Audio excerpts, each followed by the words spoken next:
눈을 들어 산을 보아라. 너의 도움 어디서 오나. 천지 지으신 너를 만드신 여호와께로다. 다시 한번 찬양하겠습니다.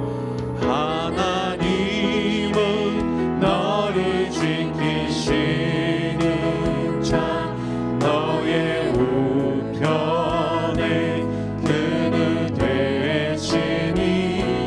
낮의 해와 밤의 달도 너를 해치 못하리. 하나님은 너를 지키시는 자, 하나님은 너를 지키시는 자, 너의 환난을 면케하시니. 그가 너를 지키시리라. 너의 출입을 지키시리라. 눈을 들어 산을 보아라. 너의 도움 어디서 오나. 천지 지으신 너를 만드신 여호와께. 눈을 들어 산을 보아라. 눈을 들어 산을 보아라. 너의 도움 어디서 오나. 천지 지으신 너를 만드신 여호와께로다.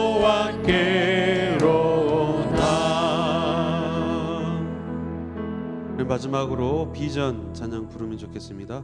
우리 보좌 앞에 모였네. 같이 찬양합니다.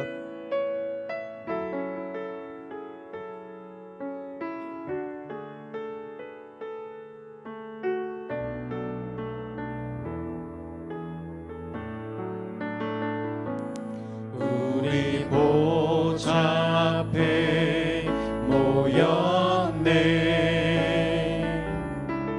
함께 주를 찬양하며 하나님의 사랑 그 아들 주셨네. 그의 피로 우린 구원받았네. 십자가에서 쏟으신 그 사랑 강같이 온 땅에 흘러 각 나라와 족속 백성 망원에서 구원받고 주 경배 드리네. 구원하심이 보좌에 앉으신 우리 하나님과 어린 양께 있도다. 구원하심이 보좌에 앉으신 우리 하나님과 어린 양께 있도다. 우리 보좌 앞에 우리 보좌 앞에 모였네. 함께 주를 찬양하며 하나님의 사랑 그 아들 주셨네. 그의 피로 우린 구원받았네. 십자가에서 쏟으신 그 사랑 강같이 온 땅 향해 흘러 각 나라와 족속 백성 망원에서 구원받고 주 경배드리네. 구원하심이 보좌에 앉으신 우리 하나님과 어린 양께 있도다. 구원하심이 보좌에 앉으신 우리 하나님과 어린 양께 구원하심이 보좌에 앉으신 구원하심이 보좌에 앉으신 우리 하나님과 어린 양께 있도다. 구원하심이 보좌에 앉으신 우리 하나님과 어린 양께 있도다. 사회자 인도할 때까지 우리가 이렇게 묵상으로 기도하시겠습니다.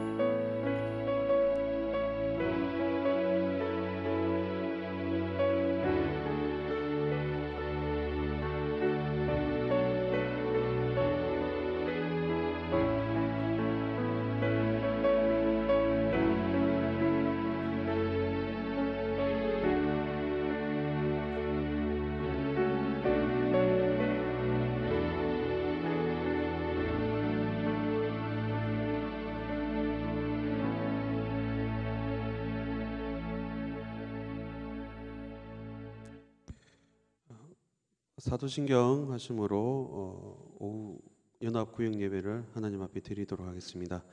나는 전능하신 아버지 하나님 천지의 창조주를 믿습니다.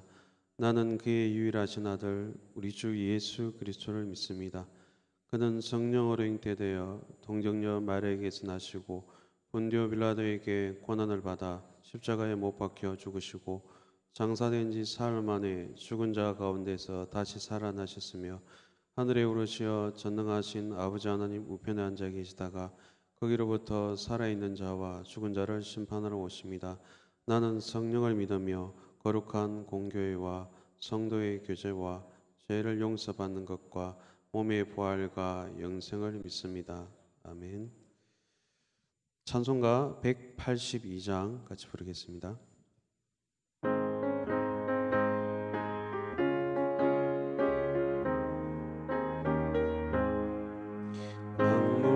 같이 흐르는 기쁨 성령 강림함이라.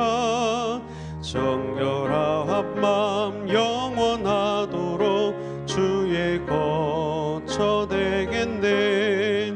주님 주시는 참된 평화가 내 맘속에 넘치네. 주의 말씀에 거센 풍랑도 잠잠하게 되도다. 나의 생명 소생케 됨은 성령 임하심이라.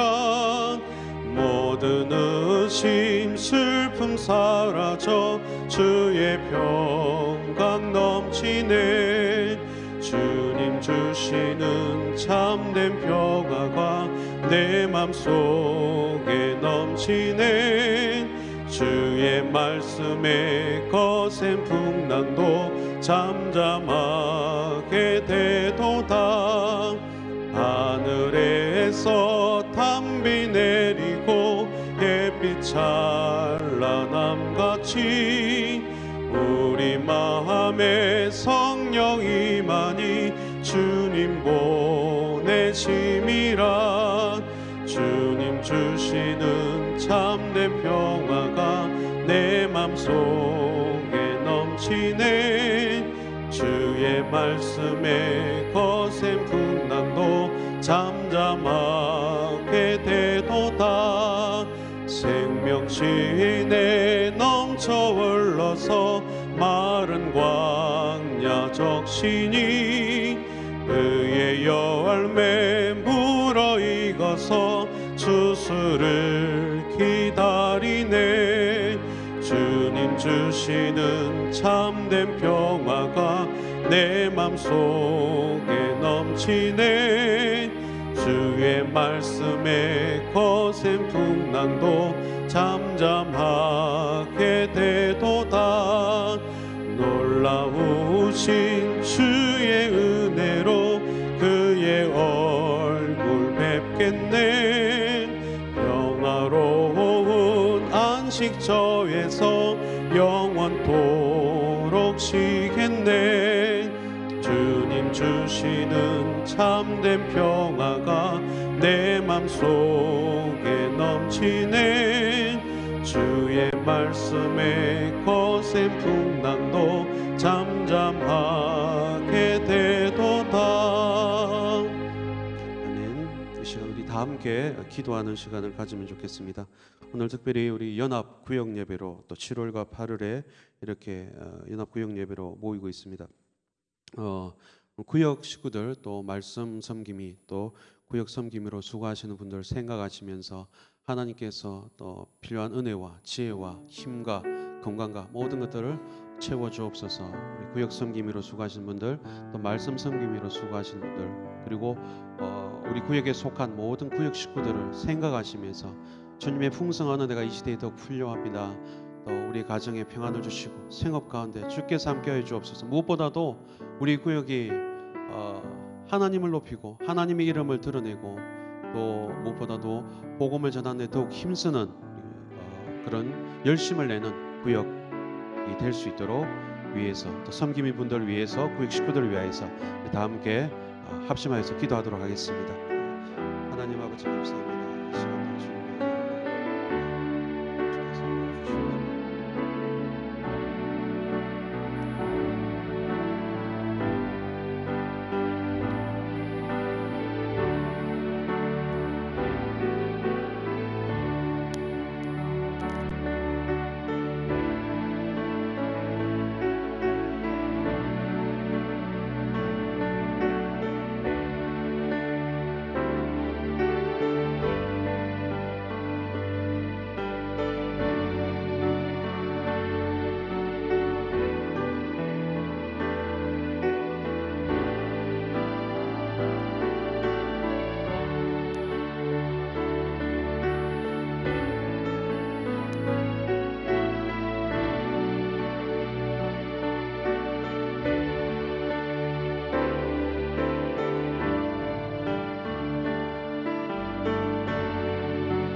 하나님 감사합니다. 오늘 연합구역 예배로 모이게 해주시고 함께 우리의 마음을 합하여서 우리가 섬기는 또 구역을 위해서 구역 식구들을 위해서 또 말씀 섬김이 구역 섬김이 분들을 위해서 이 시간 우리가 중보하였습니다. 하나님 우리가 올려드린 우리의 마음 하나님께서 기뻐 받아주시고 우리 구역들을 통하여서 우리 신촌 강수교회가 더욱더 힘을 얻고 더욱더 새로워지고 더욱더 부흥하는 역사들이 일어날 수 있도록 주께서 역사하여 주옵소서. 오늘도 우리가 올려드린 예배 위에 주께서 함께하여 주실 것을 믿사오며 살아계신 예수님의 이름으로 기도합니다. 아멘. 이 시간 말씀 섬김이 분들 나오셔서 특송하시겠습니다. 네, 말씀 섬김 분들 나오시면 되겠습니다. 찬송가 210장 1, 2절 부르고 간주 후에 3절 부르겠습니다.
하나님 말씀 우리 같이 찾아보도록 하겠습니다. 하나님 말씀은 이사야 43장 1절에서 7절 말씀입니다. 이사야 43장 1절에서 7절 말씀, 그 다음 누가복음 4장 18절에서 19절 말씀 두 군데 같이 찾아서 읽도록 하겠습니다. 먼저 이사야 43장 1절에서 7절 말씀입니다. 구약성경 1019쪽에 있습니다. 이사야 43장 1절에서 7절 말씀.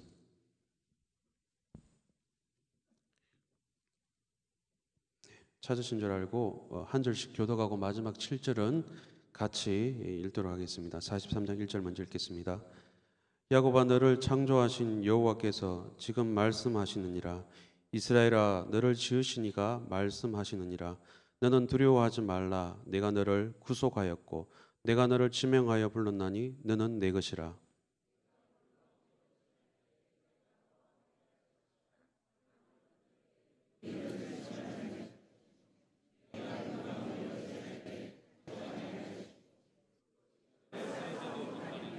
대전하는 여호와 내 하나님이요 이스라엘의 거룩한 이요 내 구원자임이라. 내가 애굽을 너의 속량물로 구스와 스바를 너를 대신하여 주었노라.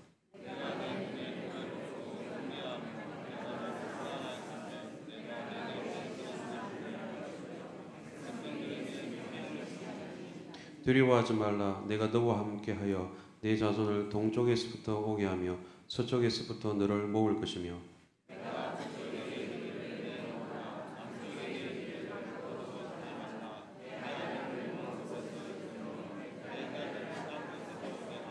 같이 읽습니다. 네 이름으로 불러지는 모든 자 곧 내가 네 영광을 위하여 창조한 자를 오게 하라. 그를 내가 지었고 그를 내가 만들어냈느니라. 한 군데 더 찾아보겠습니다. 누가복음 말씀입니다. 누가복음 4장 18절 19절 말씀입니다. 누가복음 4장 18절 19절 말씀입니다. 신약성경 93쪽에 있습니다. 누가복음 4장 18절 19절 말씀입니다. 찾으신 줄 알고 18절 19절 말씀 같이 읽도록 하겠습니다.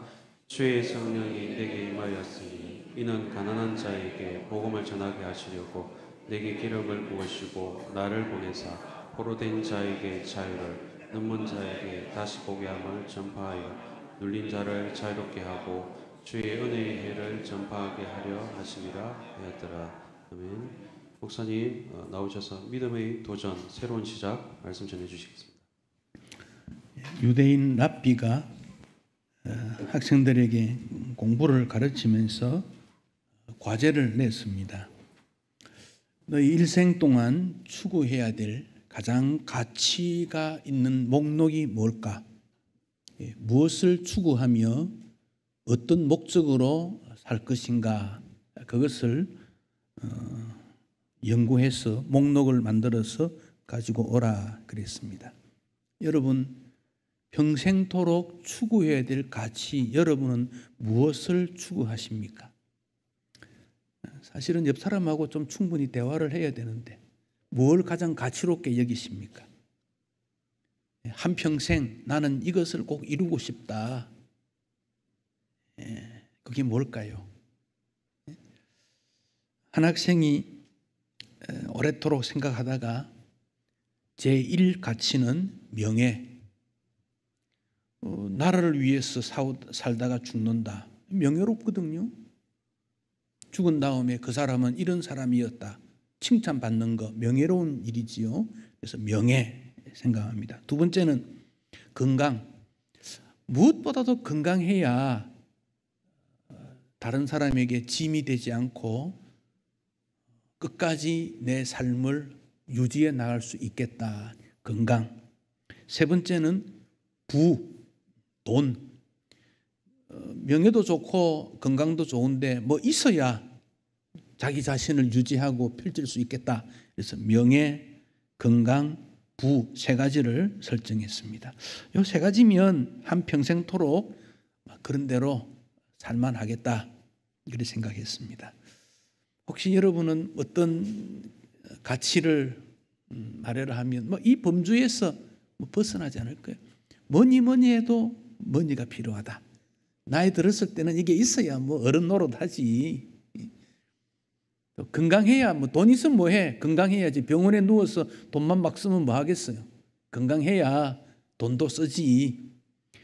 뭐 돈이나 건강이 있으면 뭐해. 명예가 있어야지. 손가락질 당하고 저 욕심쟁이 뭐 자기밖에 모르는 사람 쓸 줄도 모르고 웅쳐지기만 하고 뭐 이러면 또 뭐 하겠어요. 명예, 건강, 부 세 가지를 설정하고 이제 어느 날 발표할 때 그 세 가지를 말했더니 랍비가 말합니다. 안 돼. 더 중요한 가치로운 것이 빠졌어. 이것보다 더 중요한 것이 필요해. 그렇게 말했습니다. 그러면서 유대 사회에 가장 중요하게 가치롭게 여기는 것은 뭔가 설명을 하면서 샬롬이다. 그래서 샬롬. 우리말로 번역하면 평화인데 더 정확하게 말하면 차고 넘친다. 외적으로 환난과 고통을 당해도 하나님의 은혜가 강같이 흘러서 내 마음에서 차고 넘치면 오늘 이사야서에 보면 물 가운데 지날 때 침몰치 못하고 불 가운데 지날도 타지 않는 축복을 받게 된다. 샬롬이다 그랬습니다. 그래서 오늘 읽었던 이 이사야 43장 1절로 7절의 내용은 샬롬의 상태를 잘 설명한 게 있습니다. 하나님께서 창조하신 너를 하나님께서 불렀고 너를 도와줄 것이다. 너는 하나님께서 끝까지 책임지고 인도해 주실 거다. 너는 하나님의 영광 위에 살게 된다. 이 샬롬의 상태를 말씀하고 있습니다. 구약에 보면 샬롬이라는 용어가 237번 나온다 그래요.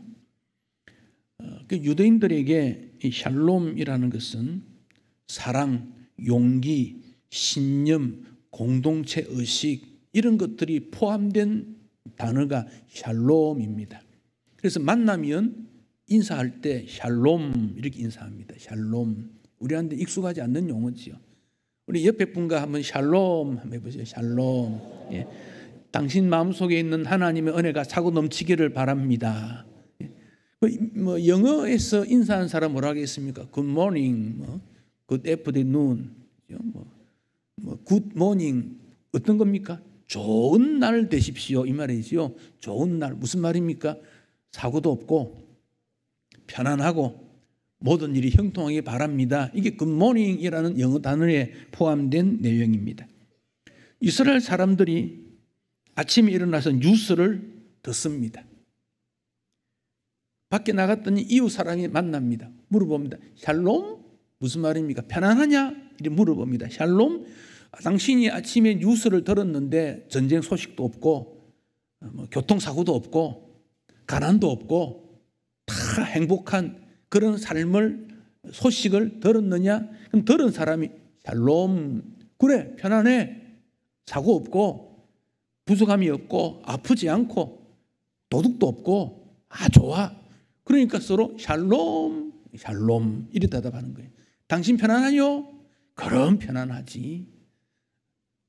지난 한 주간 동안 걱정거리가 없고 먹는 문제 때문에 염려하지 않고 자식도 쏙 안 썩이고 남편, 아내, 부모 아무런 관계 없고 전화 속에서 뭐 화나는 한 번도 없고 다 편안했다. 걱정거리가 없다. 이게 샬롬. 던지면 상대방이 그래 샬롬 이 답변하는 거예요. 한번 물어보세요. 옆 사람에게 샬롬 편안하냐? 물어보세요. 샬롬? 이 대답이 없으면 걱정거리가 있다는 거예요. 이게 샬롬 물으면 답변을 뭐라고 합니까? 샬롬 그래 답변하는 거지.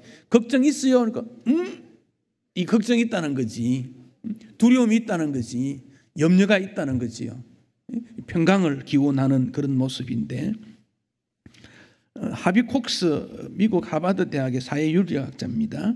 이 샬롬은 하나님과 인간의 화해, 죄로부터의 자유, 예수 그리스도를 향한 소망 이런 것이 있어야 샬롬이 된다. 이 샬롬 어디로부터 오느냐? 하나님과 먼저 화해가 돼야 된다는 거예요. 그래서 우리 마음에 뭔가 거리낌이 있으면 이 샬롬이 안 돼요. 뭔가 그 느낌이 있으면 죄로부터의 자유, 양심이 아픈 거지요. 뭔가 모르게 예수 그리스도를 향하여 지금은 아니지만 앞으로 소망이 있다. 그럴 때 참된 샬롬이 온다. 그리 말합니다. 그래서 샬롬은 출처가 하나님이시다. 하나님으로부터 주어지는 게 샬롬입니다. 이 샬롬이 명사로 사용될 때 완전, 온전, 건강, 건전, 온당, 번영, 행복, 평화, 평안, 평안, 태평, 성공, 행운 이런 뜻으로 쓰인다 그래요. 좋은 말 다 들어있어요. 여기에 샬롬이라는 게 크게 한 5가지 의미가 있는데, 첫째는 가정, 사회, 나라가 평화로울 때, 바울이 디모데전서 2장에서 임금들과 높은 지위에 있는 사람을 위해 기도해라. 왜냐? 평화로워야 경건 생활을 잘할 수 있기 때문에. 나라가 어수선하면 그 영향을 받아요. 그래서 믿음 생활도 제대로 못해요.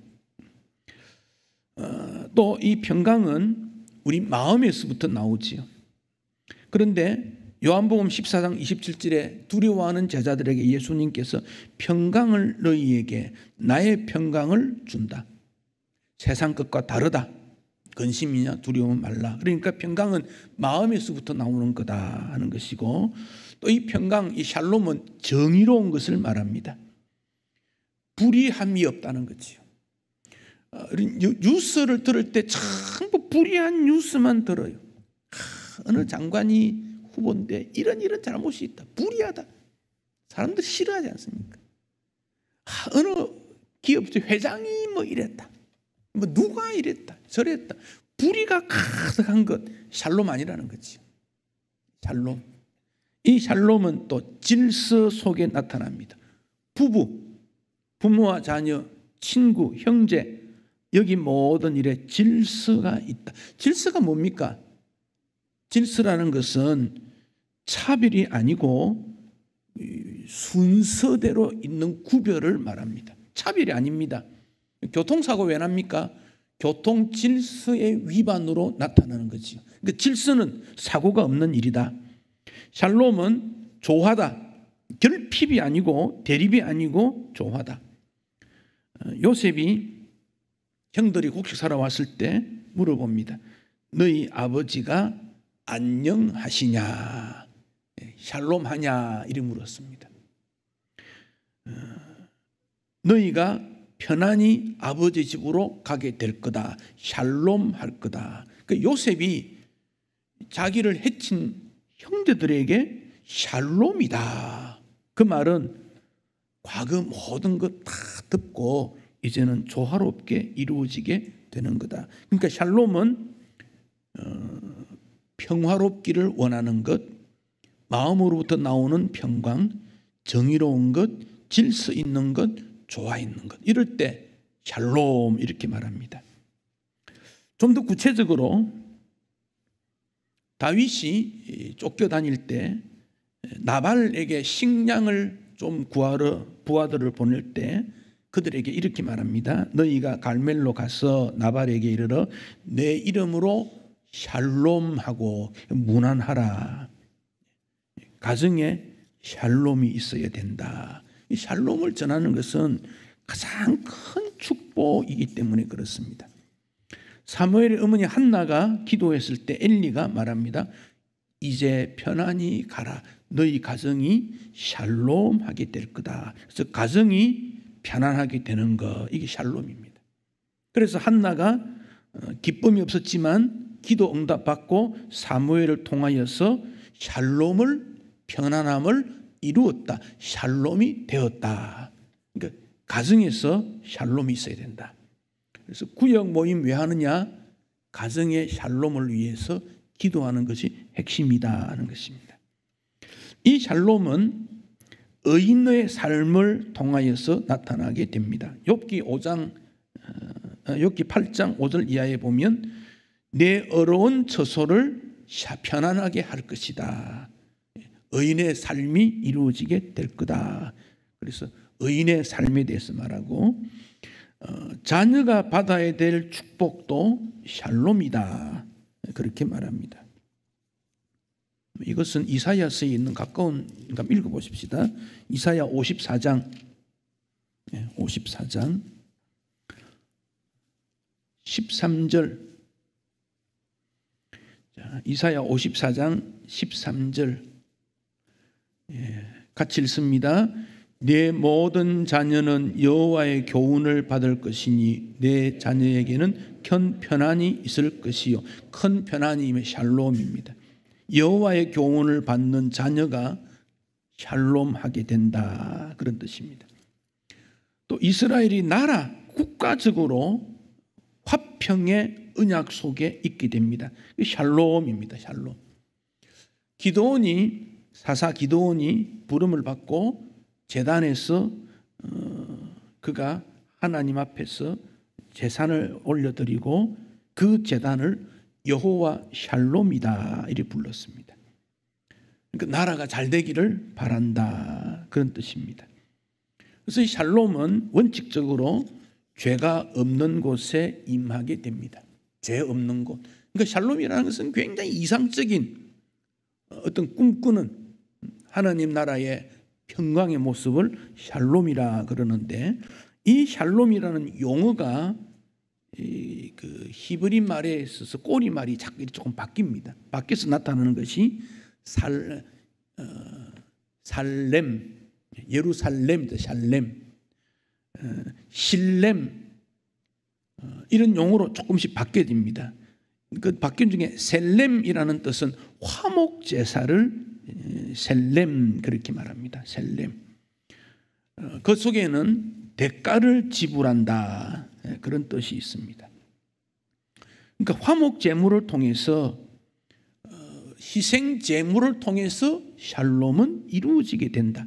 즉 예수님의 십자가를 통해서 우리에게 구원의 은혜, 용서의 은혜가 주어집니다. 그러니까 예수님의 십자가, 샬롬 없이 샬롬 없다. 이건 실렘이라는 용어인데, 다시 말하면 용서 없이 은혜 없다. 그러니까 샬롬이라는 것은 정말 멋진 어떤 것인 줄 우리가 이렇게 생각이 됩니다. 그래서 예수님 안에서 우리는 샬롬하게 되고, 예수님이 우리를 파송시킬 때 편안히 가라고 말씀하시면서 편안의 복음을 전해라. 너희들을 통해서 이 땅에 샬롬, 편안을 나누어 주는 역할을 해야 한다. 그래서 그리스도인이 복음을 전할 때 투쟁적이거나 배타적이거나 골수적인 입장이 아니고 편안 복음을 전해주는 복음 전파자, 그걸 원하는 것이죠.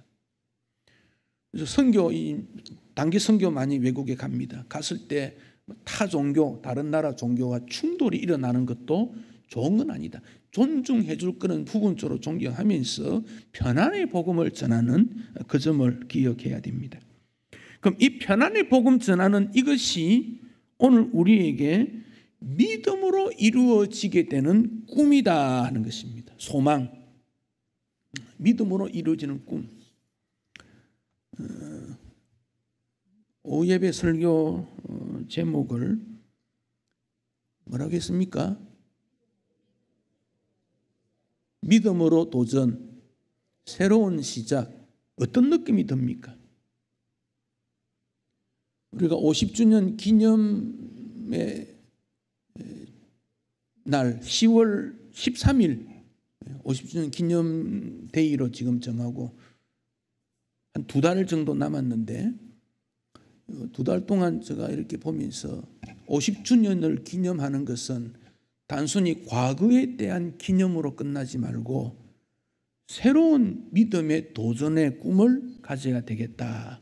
제가 그렇게 기도하면서 오늘 말씀을 나눌 때 50주년을 통해서 우리는 어떻게 마음가짐과 미래의 신앙을 가질 것인가를 생각하면서 제가 사명선언문회가 한 페이지 책에다 썼습니다. 짧은 겁니다. 그건 50주년 기념 예배 때 우리가 선언을 함께 이렇게 선포하는 그런 일을 제가 했으면 좋겠다, 그런 생각도 하면서 믿음으로 도전했던 50년을 기초해서 다시 앞으로 50년의 믿음으로 도전과 새로운 시작의 기회다. 이것은 샬롬이라고 하는 목표를 향해서 하나님께서 우리에게 주실 것을 믿고 도전하는 기회로 삼아야 되겠다. 한 2달 동안 여러분 우리 교회의 앞날의 방향에 대해서 개인적으로도 공동체적으로도 기도하면 좋겠다, 그렇게 생각합니다. 하늘의 밀을 예수님께서 이 땅에 떨어지면 100배, 60배, 30배 열매를 맺는 거다 그랬습니다. 그러니까 씨를 하나 딱 보면 뭘 생각합니까? 씨, 그게 아니라 이게 심어짐으로 맺어지는 미래에 대한 결실을 본다는 거지. 겨자씨 하나를, 채송아씨만큼 되는 것 딱 보면서 이게 자라면 이런 나무가 되어가지고, 겨자씨라는 것은 한 1m 50, 2m까지 자라니까 1년생인데 새들이 그늘에 머물게 되는 것, 그 씨를 보면서 그걸 느낀다는 거지요. 말썽꾸러기 없으면 좋겠다 싶은 사람을 볼 때, 믿음의 눈으로 볼 때는 저 사람이 언젠가 존경받는 그리스도인이 될 거야, 이리 본다는 거예요. 그리 될 것 같습니까? 안 될 것 같습니까? 어떤 목사님이 이런 말을 하셨더라고요. 40대 목사는 설교를 준비하면서 내 교회 성도들 중에 내 설교를 받아들이지 않는 사람이 있다면 나는 다른 교회를 갈 거야. 내 설교를 100% 받아야 돼. 그런다는 거지. 50대 목사는 이런다는 거예요. 우리 성도 중에 한 사람만이라도 내 설교를 받고 아멘하면 나는 계속할 거야. 60대가 되면요, 하나님 앞에서 설교하는 거지. 자꾸 바뀐다는 거지요. 사람은 자꾸 바뀌는 거예요. 그러니까 우리 사람이 한 마음이 되고 하나가 되기를 성경은 말하지만 정말 어려운 이유가, 우리가 대화를 많이 하고 모일수록 느끼는 것은 다르구나. 결혼하고 50년, 60년 평생을 부부 살았는데 느끼는 게 뭡니까? 다르구나. 그거 느끼는 거예요. 다르구나. 친구 오래 사귀어도 다르네. 다르다는 거예요. 다르기 때문에 주님이 말씀하신 샬롬의 은혜가 주어지고 함께 있는 것은 정말 어려워요. 다르기 때문에 모여서 함께 예배드리는 것이 중요한 거예요.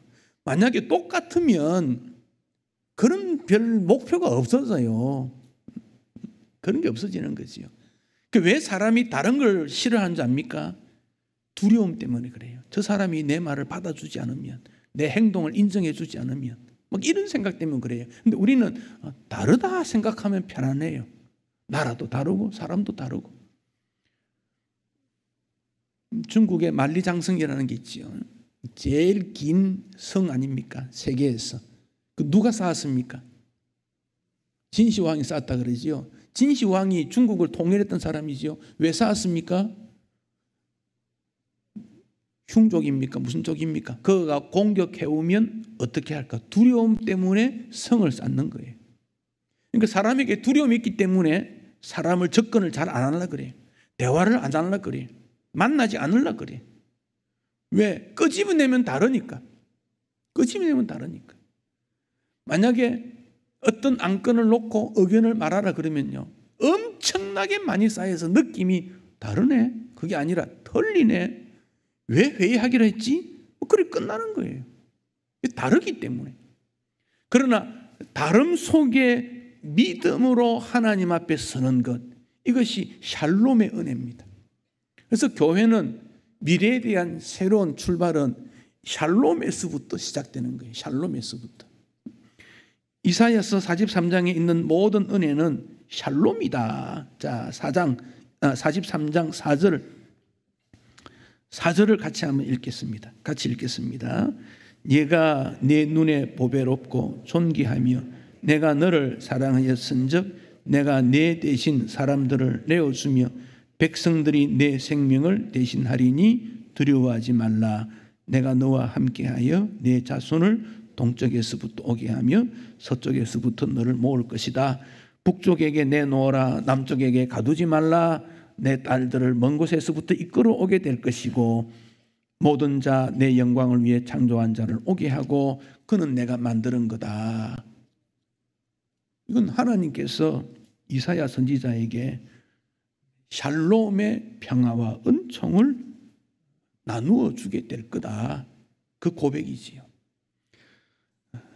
그런데 그것을 이루기 위해 예수님이 이 땅에 오셨지요.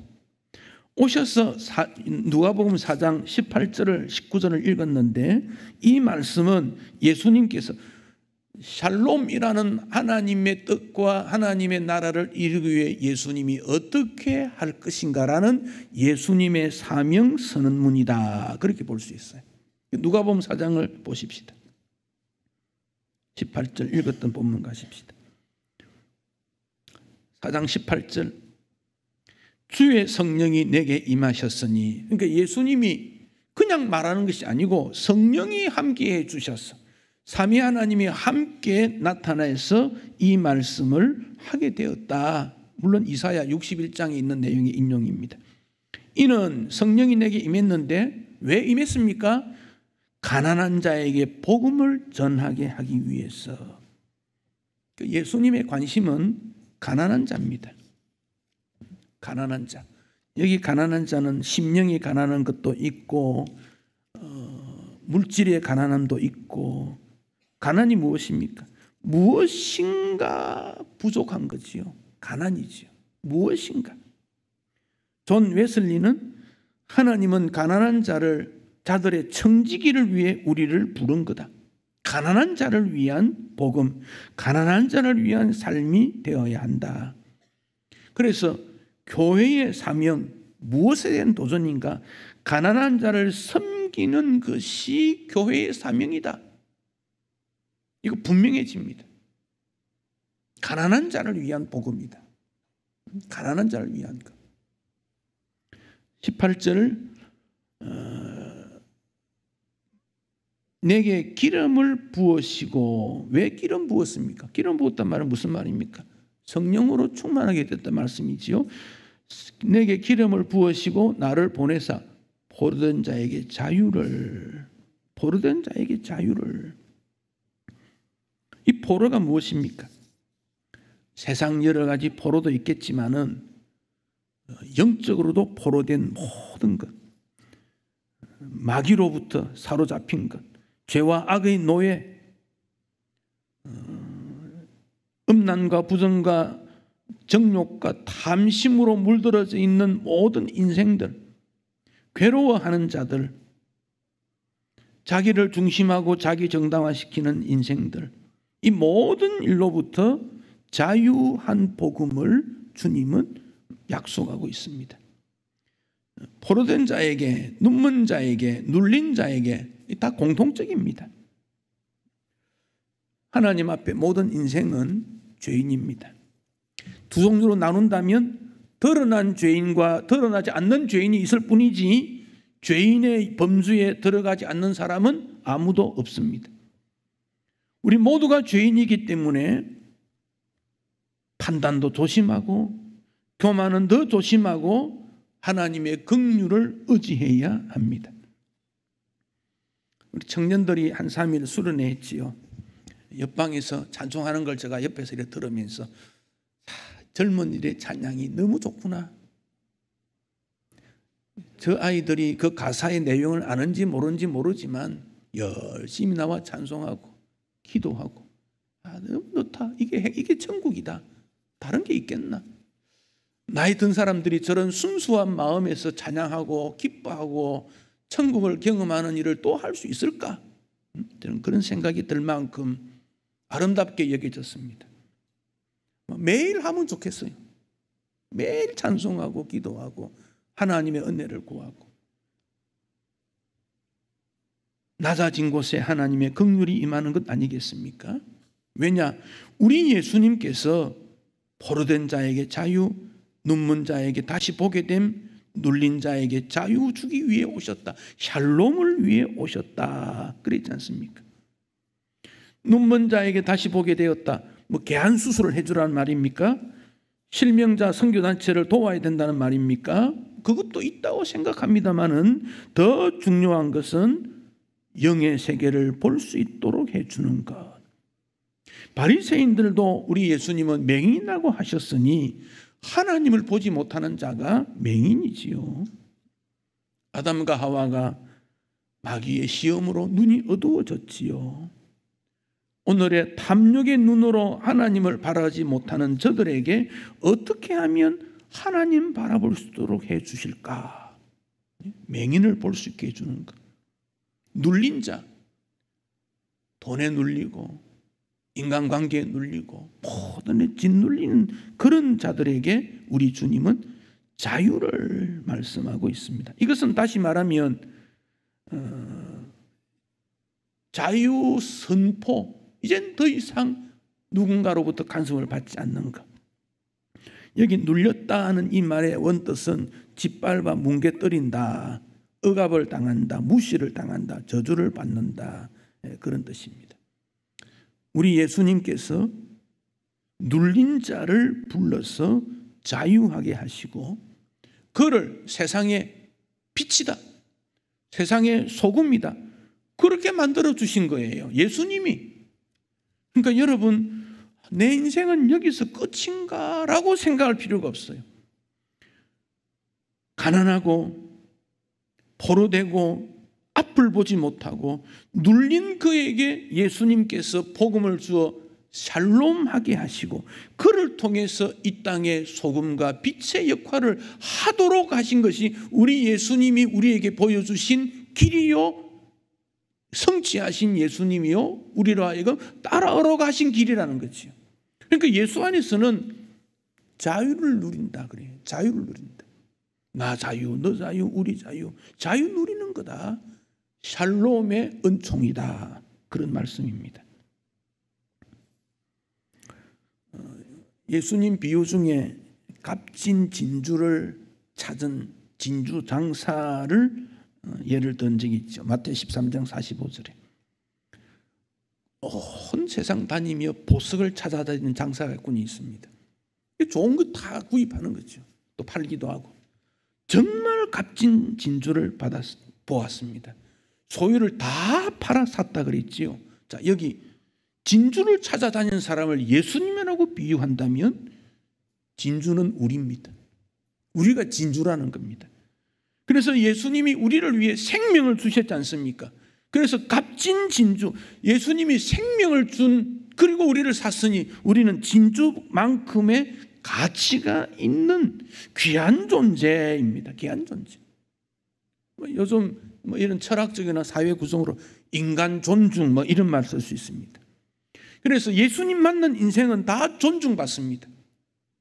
귀신 들렸던 사람이 존중받아요. 타락하고 범죄한 인상도 예수님 만나 회개하니까 존중받지 않습니까? 존귀한 자가 된 겁니다. 예수님을 통해서 샬롬의 축복을 받았기 때문에 그렇습니다. 오늘날도 샬롬이라는 게 뭔 말인지도 모르고 그 축복이 뭔지도 모르고 구원이 뭔지도 모르는 수많은 사람들에게 예수를 전해서 샬롬의 은총을 나누어 주는 것이 믿음으로 도전하고 그 일을 위해 다시 다짐하는 것이 우리의 모습이기 때문에 그렇습니다. 여러분, 구역 모임 오늘도 이제 날씨가 더우니까 이렇게 모였습니다만 구역 왜 합니까? 그냥 조직해서 그렇게 하는 겁니까? 샬롬을 누리는 구역이 되라는 거지. 샬롬을 누리는 것. 그 어떤 구역이 좋은가? 제가 어느 책을 보니까 이랬더라고요.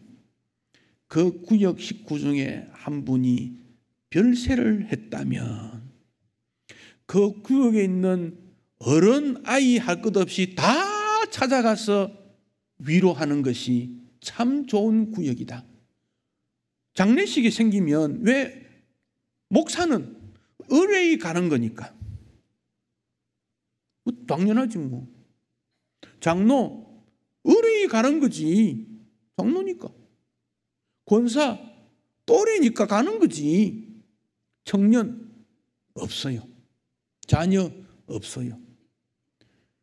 정말 아름다운 샬롬을 주장하는 구역이라면 아이 어른 할 것 없이 가족들이 다 동원되어 찾아가서 장례식에 가서 위로하고 슬픔을 나누고 가족이니까 그런 것이 참 소그룹의 모임이고 전도의 모임이고 구역 모임이 아니냐. 지금은 누가 부부인지 누가 자녀인지 뭐 알지 못하는 깜깜이 구역 아닌가요? 지금 우리가 샬롬을 누리지 못하고 있는 거지. 구역의 의미를 다시 한번 되새겨봐야 한다고 생각합니다. 이거는 뭐 제가 실행할지 아닐지 결정 안 했지만 그냥 제도니까 한번 들어보십시오. 우리 교회 구역장 할 만한 분들 굉장히 많아요. 제가 볼 때는 말씀 섬김이 구역 뭡니까 봉사 섬김이 나눴지만 사실은 그분이 돌보고 가르치고 다 할 수 있는 능력자로 저는 봤어요. 거기에 비해서 구역 식구가 적은 거지. 구역을 섬길 수 있는 자원이 한 50명쯤 된다고 저는 생각해요. 믿거나 말거나 합니다만은 저는 20살에 구역장 했어요. 안 믿어도 괜찮아요. 예. 근데 제가 그렇게 했어요. 근데 저에게 주어진 구역은 누구냐면 한글도 제대로 못 읽는 노인 2가정을 나한테 맡기더라고. 그래서 저는 거기 가면 찬송을 내가 선택하면 그분하고 내하고 맨날 곡이 달라요. 그분은 곡 하나밖에 몰라. 나는 자꾸 달리 부르는데. 그래요. 그렇게 했어요. 그런데 제가 77년도니까 21살 때 구역장 했는데 그래도 저는 기뻐요. 학생 때니까 대학교 1학년 때니까 그 찾아가서 그분하고 앉아서 주거니 받거니 이야기하고 뭐 기도하고 그냥 오는 거지. 그렇지만 사랑이 깃들고 정이 깃들어요. 구역 안에서 그렇습니다. 샬롬을 체험할 수 있습니다. 어느 목사님이 시골에 교회에 담에서 갔는데 교회 분위기가 너무 좋고 그래서 그분 부친이 목사님이었다 그래요. 아들이 이제 시골 교회 담임으로 갔으니까 얼마나 수고하겠나 내가 가서 한번 봐야 되겠다. 그렇게 가니까 분위기가 너무 좋으니까 이거 안심이 되고 그래서 예배를 다 마친 다음에 몇몇 안 되는 교인 보고 물었대요. 오늘 설교 무슨 설교 들으셨나요? 기억이 안 난다는 거예요. 찬송 뭐 불렀나요? 모른다는 거예요. 그러고 보니까 시골 교인들이 다 글도 제대로 못 읽고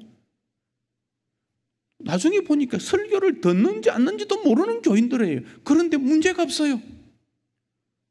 너무 잘 들어서 문제지. 사람 마음에 있는 사랑이 넘치니까 잘 듣고 못 듣고가 문제가 아니더라 그 말이에요. 그 사람이 잘하고 못하고 문제가 아니에요. 교회를 잘 섬기고 못 섬기고가 문제가 아니에요. 사랑이 펼쳐지니까 그 사람을 보니까 무조건 좋은 거예요. 밥이 어머니 밥이 맛있어서 최고 밥 좋아서 자녀가 잘 먹는 거로 착각하면 안 됩니다. 부모님의 사랑 때문에 먹는 거지. 제일 맛있는 밥 아니에요. 맛있는 밥은 비싼 가면 얼마든지 있어요. 그런데 자녀가 찾아가는 것은 어머니 사랑 먹으러 가는 거지. 교회에 사랑 먹고 평화 먹으러 가는 것이지 교회에 다른 어떤 욕구 때문에 참석하는 것은 참 교회가 아니라는 거지. 구역 왜 모입니까? 여러분 교회 왜 옵니까? 하나님이 주시는 샬롬 평화를 누리지 못한다면 여기 앉아서 아무런 의미가 없는 것이지요. 저는 그런 마음을 전할 수 있는 구역장, 구역 섬김이들이 되면 좋겠다고 생각하고 그런 분들을 한 자원에서 한 50명쯤 받아가지고 벽에다가 이름 쫙 써놓고 성도들 보고 당신이 가고 싶은 구역 선택해라. 이건 인기 투표가 아니고 내가 저분의 신앙을 본받고 저분의 지도를 본받고 저분이 기도의 돌봄을 받는 그런 구역원이 되면 좋겠다. 왜 나는 여기 배치했소 저기 배치했소 그 말 하지 말고 쫙 나열 해놨더니 어떤 분은 막 10명 이름 쓰겠지만 어떤 데는 막 2명 어떤 데는 없는 경우도 있겠지요. 2명이면 어떻고 20명이면 어떻고 50명이면 어떻습니까? 자기가 사랑을 베푸고 관리할 수 있는 그 공동체가 제일 중요하지. 아무도 없으면 전도해서 채우는 거지. 그런 구역 조직을 구성하고 도전해 볼 마음이 없는지요? 구역장이 나이가 꼭 제한되어 있고 학벌이 제한되어 있고 뭐 믿음이 제한될 필요가 있겠는가 생각합니다. 청년이면 못할 이유가 뭐 있습니까? 나이가 많아서 출입이 불편한 분이 못한다는 이유는 뭐 있겠습니까? 주님 앞에서는 그런 게 아무런 문제가 아니잖아요. 우리 그렇게 고백하지 않습니까? 그런데 어떤 일에 대해서는 이런 사람만이 할 수 있다고 제안한다면 그건 샬롬이 아니지 않느냐는 것입니다. 제 생각이 틀린 겁니까? 어떤 분이 묻더라고. 목사님, 집사님은 이 강단에서 사회하면 안 됩니까? 어디서 그런 법이 있습니까? 그런 법 없습니다. 어린아이도 여기 올라와서 예배 인도자가 될 수 있지요. 단 하나님 앞에서 진실되게 예배자로 선다 하는 조건이 있어야 되겠지. 집사가 못할 이유 뭐 있어요? 누구든지 하나님 앞에 진실된 예배자가 되면 좀 우리가 인간의 모임이 있으니까 조금 예를 좀 갖춰야 되겠지요. 그렇게 해서 여기서 예배 인도자가 될 수 있겠지요. 설교는 설교 훈련을 좀 받은 사람이 돼야 되겠지요. 성경 읽고 기도하는 것 정도는 할 수 있겠지요. 샬롬의 은혜가 있으면 못할 이유가 뭐 있겠습니까? 교회의 50년 역사에 50년 된 분 계신 교회가 많지 않아요. 축복이에요. 그러나 만약에 나는 5년, 10년도 안 되는 그렇게 생각하더라도 그분은 50년 이상의 믿음 훈련과 섬김으로 나타난다면 주님은 그분을 더 기뻐하지 않겠습니까? 50년보다도 그 긴 세월 인문도 있겠지요. 시간이 문제가 아니라 또 50년 되었다는 것은 그만큼 긴 시간 동안 주님 앞에 충성하고 헌신했다는 걸 우리가 예정을 하는 거지요. 그래서 건속이라는 감사의 표를 하는 거지요. 그러면 나는 이사를 다니고 이렇게 해서 정착이 안 됐지만 1년도 안 됐지만 진실되게 주님 위에 섬기고 사랑하고 내가 주님으로부터 은혜와 받은 사랑을 나누고 싶은 열망이 있다면 헌신 못할 것도 뭐 있습니까? 우리 청년들 정말 내가 멋지다고 생각하는데 여러분들이 한번 구역장이 다 돼보면 어떻겠습니까? 그런 용기가 없습니까? 그런 믿음 있는 자가 없습니까? 속에서 부글부글 끓어오르거든. 자원하십시오. 왜냐? 주님께서 원하면 해야지. 주님께서 원하면. 이론일지를 모르지만은 우리가 하나님 말씀 앞에서는 주님이 주시는 평화와 샬롬 안에서 어떻게 하면 하나님 앞에 영광이 될까? 어떻게 하면 샬롬을 이룰까? 성도들끼리 저는 싸울 수 있다 생각해요. 회의할 때마다 싸우는 교회도 많으니까. 끝나면 샬롬을 이루면 돼요. 싸우는 게 당연하지. 형제끼리 안 싸웁니까? 부모 자식 싸우지 않습니까? 그러나 그 일이 끝나면 샬롬으로 돌아가는 거예요. 부모님 자리에 자식 자리에 툭툭 털고 아이고 미안했다. 끝나는 거지. 마음속에 담아두지 마시고 다른 것이 정상이라니까요. 나와 저 사람이 똑같게 되는 것을 약속하지 마시고 다르다. 그러나 그 가운데 하나님의 샬롬이 있다면 우리는 그것을 기뻐할 수 있습니다. 433장 찬송하겠습니다. 433장 1절 4절 찬송하겠습니다.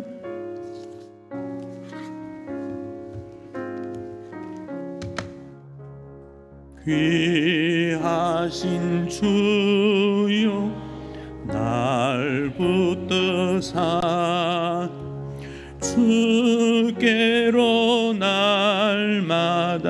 더 가까이 내 하늘나라 나 올라가 구주의 품 안에 늘 안기요 영생의 복 받기 원합니다. 4절입니다. 이 세상 내가 살 동안에 주께로 날마다 더 가까이 섭에는 천국 나 들어가 한없는 복락을 다 얻도록 풍성한 은혜를 주옵 4절 다시 부릅니다. 이 세상 내가 살 동안에 주께로 날마다 더 가까이 섭에는 천국 나 들어가 한없는 복락을 다 얻도록 풍성한 은혜를 주옵소서. 하나님 아버지, 주님 앞에 더 가까이 나아가기를 원합니다. 하늘의 샬롬을 우리에게 허락해 주시고 우리 교회로부터 샬롬의 은총이 이 땅에 확산되어 갈 수 있도록 도와주옵소서. 세상 사람 모두가 울고 있습니다. 가슴을 칩니다. 괴로워합니다. 평화를 누리지 못하기 때문입니다. 하늘의 평강이 오늘 예배드린 주의 백성들 마음에 충만하게 하시고 집으로 돌아가 그들이 머무는 가정이 샬롬이 되게 하시고 그들이 나아가는 직장이 샬롬이 되게 하시고 그들이 대화하는 친구들의 마음이 샬롬이 될 수 있도록 축복해 주옵소서. 주님, 이 땅에 우리 주님이 십자가 지시고 구원의 길을 여셨는데 사람들이 알지 못하고 있습니다. 그 눈먼 일이 떠질 수 있도록 우리로 하여금 자유롭게 하는 복음을 나눌 수 있도록 도와주시기를 원합니다. 우리 성도들 중에 육신이 약하고 요양 중에 있고 또 어떤 문제로 갈등이 일어나고 힘들어하는 자들도 있습니다. 그 모든 자들에게 샬롬의 은혜를 허락해 주옵소서. 예수님 이름으로 기도하옵나이다. 아멘. 주 예수 그리스도의 은혜와 하나님 아버지의 크신 사랑과 성령의 교통하심이 너희 무리 가운데 항상 함께 있을지어다. 아멘.